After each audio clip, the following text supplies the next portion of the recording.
Hi friends, welcome back to my channel Jaya Hegde Kannada. Friends, ನಾನಿವತ್ತು ನೀರು ಸೋಣೆ ಅಂದರೆ ನಮ್ಮ ಕಡೆ ನೀರು ಸೋಣೆ ಅಂತೀವಿ, ಮತ್ತು ಅದಕ್ಕೆ ಇಂಪೇಷನ್ಸ್ ಅಂತ ಕರೀತಾರೆ.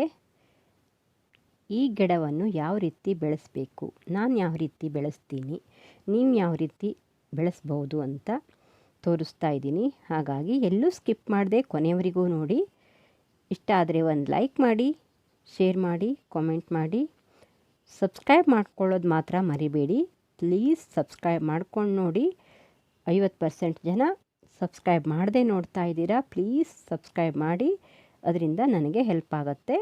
ಫ್ರೆಂಡ್ಸ್ ನೋಡಿ, ಇವೆಲ್ಲ ನನ್ನ ಇಂಪೇಷನ್ಸ್ ಕಲೆಕ್ಷನ್ಗಳು. ಬೇಸಿಗೆಯಲ್ಲಿ ಇದನ್ನು ಇಟ್ಕೊಳ್ಳೋದು ತುಂಬ ಕಷ್ಟ. ನೋಡಿ, ಮಳೆಗಾಲದಲ್ಲಿ ಇದು ಚೆನ್ನಾಗಿ ಬೆಳೆಯುತ್ತೆ ಫ್ರೆಂಡ್ಸ್. ಮಳೆಯಲ್ಲೇ ಇಡಬೇಕಿದನ್ನು. ಮಳೆ ಚೆನ್ನಾಗಿ ತಾಗ್ತಾ ಇದ್ದರೆ ಚೆನ್ನಾಗಿ ಗಿಡಗಳು ಬರುತ್ತೆ. ಮಳೆಗಾಲದಲ್ಲಿ ಮತ್ತೆ ಇದನ್ನು ಈಸಿಯಾಗಿ ಗ್ರೋ ಮಾಡ್ಕೊಳ್ಬೋದು.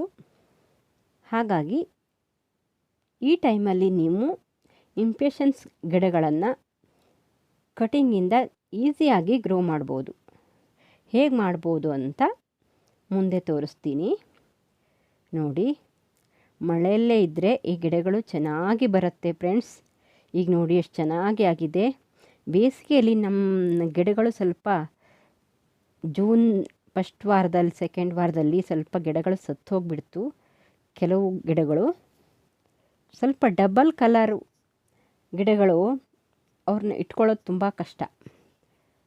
ಹಾಗಾಗಿ ಆಗ ಸಾಯೋ ಟೈಮಲ್ಲಿ ಗಿಡಗಳನ್ನು ಕಟಿಂಗ್ ನೆಟ್ಟಿರೋದಿದೆ. ನಾನು ಅದನ್ನು ಈಗ ರೀಪಾಟಿಂಗ್ ಮಾಡಬೇಕು. ನಾನು ನಿಮ್ಗೆ ನೆಟ್ ತೋರಿಸಿ ಆಮೇಲೆ ರೀಪಾಟಿಂಗ್ ಮಾಡೋದನ್ನು ತೋರಿಸ್ತೀನಿ ನೆಕ್ಸ್ಟ್ ವಿಡಿಯೋದಲ್ಲಿ. ನೋಡಿ ಫ್ರೆಂಡ್ಸ್, ತುಂಬ ಗಿಡಗಳಿತ್ತು ನನ್ನ ಹತ್ರ. ಈಗ ಅಷ್ಟೊಂದಿಲ್ಲ ನೋಡಿ, ಚೆನ್ನಾಗಿ ಬಂದಿದೆ. ಈಗ ಮಳೆ ಬೀಳ್ತಾ ಇರೋದ್ರಿಂದ ಗಿಡಗಳಿಗೆ ತುಂಬ ಖುಷಿಯಾಗತ್ತೆ, ಚೆನ್ನಾಗಿ ಬೆಳೆಯುತ್ತೆ. ಫ್ರೆಂಡ್ಸ್, ನಾನಿವತ್ತು ಯಾವ ರೀತಿ ಇದನ್ನು ಕಟಿಂಗಿಂದ ಈಸಿಯಾಗಿ ಗ್ರೋ ಮಾಡ್ಬೋದು ಅಂತ ತೋರಿಸ್ತೀನಿ. ಹಾಗಾಗಿ ಎಲ್ಲೂ ಸ್ಕಿಪ್ ಮಾಡದೆ ನೋಡಿ, ಕೊನೆಯವರೆಗೂ ನೋಡಿ. ಇಷ್ಟ ಆದರೆ ಒಂದು ಲೈಕ್ ಮಾಡಿಬಿಡಿ ಫ್ರೆಂಡ್ಸ್. ನೋಡಿ, ಇವೆಲ್ಲ ನನ್ನ ಕಲೆಕ್ಷನ್ ತೋರಿಸ್ತಾ ನಾನು ನಿಮಗೆ ಲಾಸ್ಟಲ್ಲಿ ಯಾವ ರೀತಿ ಮಾಡಬೇಕು ಅಂತ ತೋರಿಸ್ತೀನಿ. ನಾನು ಯಾವ ರೀತಿ ನೆಟ್ಕೊಂಡಿದ್ದೀನಿ ಅಂತಲೂ ತೋರಿಸ್ತೀನಿ ನೋಡಿ. ಈ ರೀತಿ ಕಟಿಂಗನ್ನು ತಗೊಂಡು ನೋಡಿ, ನೀವು ಯಾವ ರೀತಿ ಕಟಿಂಗನ್ನು ತಗೊಂಡ್ರೂ ಈ ಮಳೆಗಾಲದಲ್ಲಿ ಚೆನ್ನಾಗಿ ಬೇರು ಬರುತ್ತೆ. ನೀವು ಇದನ್ನು ನೀರಲ್ಲೇ ಹಾಕಬೇಕಾದರೂ ಗ್ರೋ ಮಾಡ್ಬೋದು. ನೋಡಿ, ಈ ರೀತಿ ಕಟಿಂಗನ್ನು ತಂದು ನೋಡಿ, ನಾನಿಲ್ಲಿ ಚಾಲಿಸಿಪ್ಪೆಯಲ್ಲಿ ಹಾಕಿಟ್ಟಿದ್ದೆ. ಈಗ ನೋಡಿ ಎಷ್ಟು ಚೆನ್ನಾಗಿ ಬೇರು ಬಂದಿದೆ ಅಂತ. ಎರಡೂ ಕಡೆ ಚಾಲಿಸಿಪ್ಪೆ ಹಾಕಿ ನೆಟ್ಟಿದ್ದೆ. ನಾನು ಮುಂದೆ ತೋರಿಸೋ ಮೆಥಡಲ್ಲೇ ಹಾಕಿದ್ದೀನಿ. ಯಾವ ರೀತಿ ಮೆಥಡಲ್ಲಿ ನಾನು ಇವತ್ತು ನಿಮಗೆ ತೆಂಗಿನ ನಾರಿಂದ ಮಾಡೋದು ತೋರಿಸ್ತೀನಿ. ಇದು ನೋಡಿ, ನಾನೆಲ್ಲ ರಿಪಾಟಿಂಗ್ ಮಾಡ್ಕೊಂಡಿದ್ದೀನಿ ಕೆಲವು ಗಿಡಗಳನ್ನು. ಸಿಪ್ಪೆ, ಅಡಿಕೆ ಸಿಪ್ಪೆ ಆದರೆ ಎಲ್ಲರ ಮನೆಗಳಲ್ಲೂ ಇರಲ್ಲ ಅಲ್ವಾ, ಅದಕ್ಕೆ ತೆಂಗಿನಕಾಯಿ ಆದರೆ ನಾವು ಎಲ್ಲರ ಮನೆಯಲ್ಲೂ ತಂದಿರ್ತೀವಿ.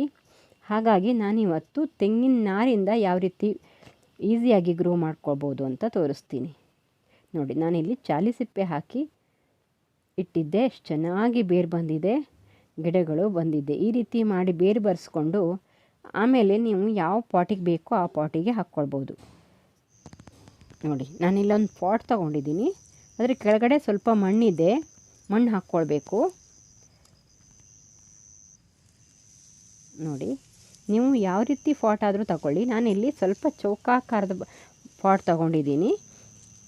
ಇದು ಖಾಲಿ ಇತ್ತು, ಹಾಗಾಗಿ ಇದನ್ನೇ ತಗೊಂಡೆ. ನೀವು ನೆಲದಲ್ಲಿ ಬೇಕಾದರೂ ಹಾಕ್ಕೊಳ್ಬೋದು, ಆದರೆ ಬಿಸಿಲು ಇರಬಾರ್ದು. ಬಿಸಿಲು ಇಲ್ಲದೇ ಇರೋ ಜಾಗದಲ್ಲಿ ಹಾಕಿಟ್ಕೊಳ್ಳಿ, ಚೆನ್ನಾಗಿರುತ್ತೆ.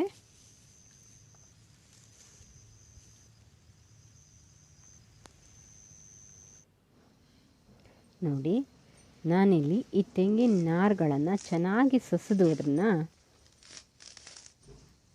ನೋಡಿ, ಈ ರೀತಿ ಚೆನ್ನಾಗಿ ಗಂಟಿಲ್ಲದೆ ಹೋದ ರೀತಿಯಲ್ಲಿ ನಾನು ಅದನ್ನು ಸಸಿದು ಒಂದು ಲೇಯರ್ ಹಾಕ್ಕೊಳ್ತೀನಿ. ಚೆನ್ನಾಗಿ ಒಂದು ಲೇಯರ್ ಹಾಕ್ಕೊಳ್ತೀನಿ.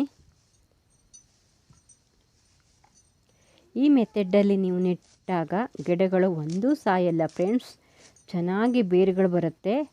ಬೇರು ಬಂದ ಮೇಲೆ ನೀವು ಅದನ್ನು ಕಿತ್ತು ಯಾವ ಪಾಟಿಗೆ ಬೇಕೋ ಆ ಪಾಟಿಗೆ ಹಾಕ್ಬೋದು. ನಾನಿಲ್ಲಿ ಇಷ್ಟು ಕಟಿಂಗನ್ನು ಒಂದೇ ಇದರಲ್ಲೇ ಬೇರು ಬರಲಿಕ್ಕೆ ಹಾಕ್ಕೊಳ್ತೀನಿ. ಆಮೇಲೆ ಅದನ್ನು ರೀಪಾಟಿಂಗ್ ಮಾಡ್ತೀನಿ. ನೋಡಿ ಇಲ್ಲಿ ನಾನು ತೋರಿಸ್ತಾ ಇರೋ ಹಾಗೆ ಈ ರೀತಿ ಮಾಡಿ ಇಡ್ತೀನಿ. ನಾನು 1 ಅಥವಾ 2 ಗಣ್ಣಾದರೂ ಕೆಳಗಡೆ ತಾಕ್ತಾ ಇರಬೇಕು. ನೋಡಿ, ಈ ರೀತಿ ಹಾಕಬೇಕು. ಆ ಗ್ಯಾಪ್ ಇಲ್ಲದೆ ಹೋದಾಗೆ ನಾನು ಆಮೇಲೆ ಮತ್ತೆ ಅದಕ್ಕೆ ತೆಂಗಿನ ನಾರನ್ನು ಹಾಕ್ತೀನಿ. ಈಗ ಜಸ್ಟ್ ಹೀಗೆ ಇಟ್ಕೊಂಡಿರ್ತೀನಿ. ನೋಡಿ, ಈ ರೀತಿ 1 ಅಥವಾ 2, 3 ಆದರೂ ಪರವಾಗಿಲ್ಲ. ಗಣ್ಣುಗಳು ಎಲ್ಲ ಗಣ್ಣುಗಳಲ್ಲೂ ಬೇರು ಬರುತ್ತೆ ಅದು. ಹಾಗಾಗಿ ಆ ಗೆಣ್ಣು ಅಲ್ಲಿ ಕೆಳಗಡೆ ತಾಕ್ತಾ ಇರಬೇಕು. ನೀವು ಕೊಕ್ಕೋಪಿಟಲ್ಲಾದರೂ ಈ ರೀತಿ ನೆಟ್ಕೋಬೋದು, ಚೆನ್ನಾಗಿ ಬೇರು ಬರುತ್ತೆ. ಮತ್ತು ನೀವು ಮರಳಲ್ಲಾದರೂ ಹೋದು ನೆಟ್ಕೋಬೋದು, ಅದು ಕೂಡ ಚೆನ್ನಾಗಿ ಬರುತ್ತೆ. ಆದರೆ ಈ ಮೆಥಡಿಂದ ಮಾಡಿದರೆ ಒಂದು ಕಡ್ಡಿನೂ ಸಾಯಲ್ಲ, ಎಲ್ಲ ಕಡ್ಡಿನೂ ಚೆನ್ನಾಗಿ ಬೇರು ಬರುತ್ತೆ.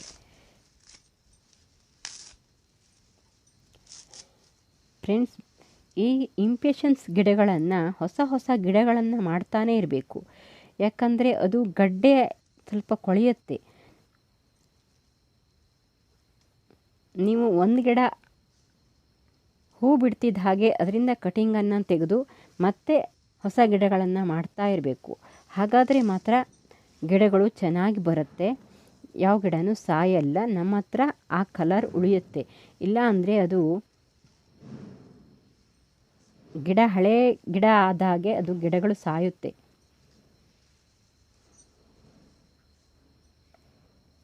ನೋಡಿ, ಎಷ್ಟು ಚೆನ್ನಾಗಿ ಹಾಕ್ಕೊಳ್ಬೇಕು. ಎಲ್ಲ ಕಡೆ ಗ್ಯಾಪ್ ಇಲ್ಲದೆ ಹೋದ ಹಾಗೆ, ಅಡಿಗಡೆನೂ ಗ್ಯಾಪ್ ಸ್ವಲ್ಪ ಇದೆ, ನಾನು ಆ ಗ್ಯಾಪ್ ಇರೋ ಕಡೆ ಎಲ್ಲ ತೆಂಗಿನ ನಾರನ್ನು ಹಾಕ್ತೀನಿ. ನೋಡಿ, ಹೀಗೆ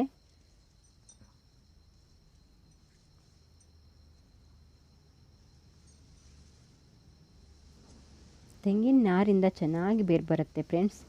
ನಾನು ಯಾವಾಗಲೂ ಅಡಿಕೆ ಸಿಪ್ಪೆ ಹಾಕ್ತೀನಿ. ಸ್ವಲ್ಪ ಹಳೇದಾದ ಅಡಿಕೆ ಸಿಪ್ಪೆನ ಹಾಕಿ ಕೂಡ ಮಾಡ್ಬೋದು. ಆದರೆ ಎಲ್ಲರ ಹತ್ರ ಅಡಿಕೆ ಸಿಪ್ಪೆ ಸಿಗಲ್ವಲ್ಲ ಸಿಟಿ ಕಡೆ, ಹಾಗಾಗಿ ನಾನೀಗ ತೆಂಗಿನ ನಾರನ್ನು ಹಾಕಿ ನಿಮಗೆ ತೋರಿಸ್ತೀನಿ. ಈ ಮೆಥಡಲ್ಲೂ ಚೆನ್ನಾಗಿ ಬೇರು ಬರುತ್ತೆ. ನಿಮ್ಮ ಗಿಡಗಳು ಸಾಯುತ್ತೆ ಅಂತ ನಿಮಗೆ ಅನ್ನಿಸ್ದಾಗ ಈ ರೀತಿ ಹೊಸ ಗಿಡಗಳನ್ನು ಮಾಡ್ಕೋಬೇಡಿ ಫ್ರೆಂಡ್ಸ್. ಇಲ್ಲ ಅಂದರೆ ಗಿಡಗಳು ಉಳಿಯೋದೇ ಇಲ್ಲ, ಪೂರ್ಣ ಸತ್ತೋಗ್ಬಿಡತ್ತೆ.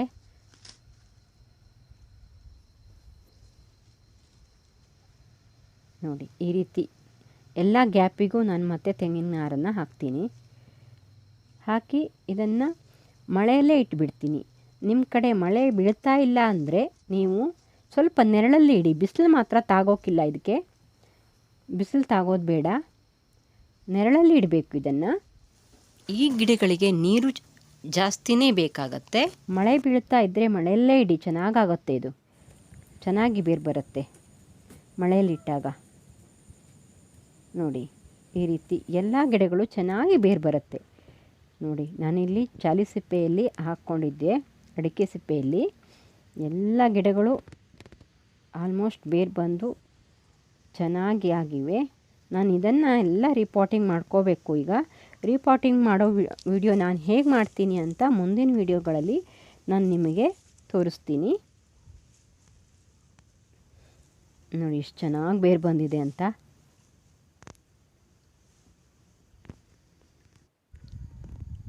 ನೋಡಿ, ಎಲ್ಲ ಮೊಗ್ಗು ಸಹ ಬರ್ತಾ ಇದೆ.